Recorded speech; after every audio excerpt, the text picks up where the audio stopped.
Hi, I'm David Brannon, disability lawyer. In this video, I'm going to talk to you about what are the CPP disability approval rates.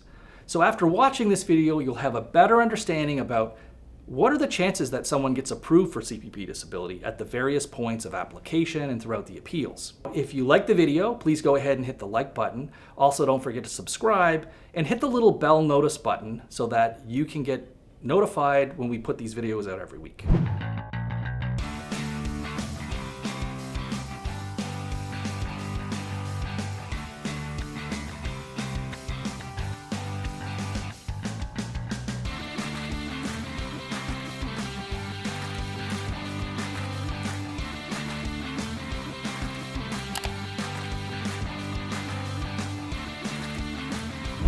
A very common question we get is, what are the approval rates for CPP disability? There's a myth out there that nobody gets approved. It's important to know that Service Canada, the Government of Canada, does not publish publicly the information that would tell people every year, so many people got approved, so many people got denied. They don't publish that every year. But we did get a little peek a few years back when the Auditor General of Canada did an audit of the CPP disability program.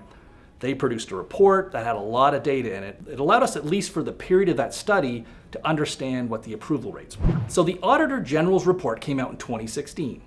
They looked at CPP disability cases over the 2014-2015 years. When they looked at the numbers of people applying for CPP disability over that period of time, it was about 67,000 people. And of those people that applied, 57% were denied at the initial application. And of course, 43% were approved.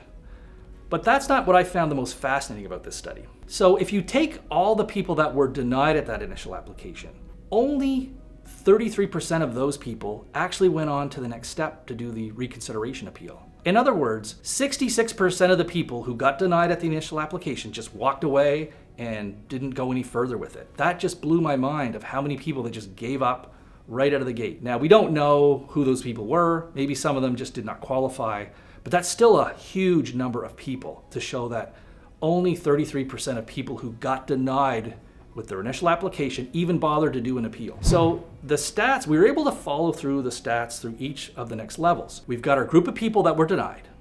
They're now going to appeal to the reconsideration, which is the next step. What the statistics showed is that 65% will get denied, according to this study. And 35% of them got approved at the reconsideration step.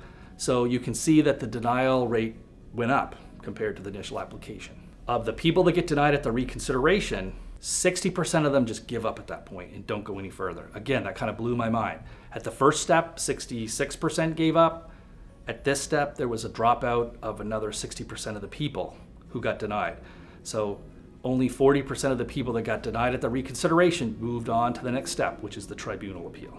Once they move on to the tribunal appeal, actually the stats showed that 6% of those people would get approved before the hearing even went forward.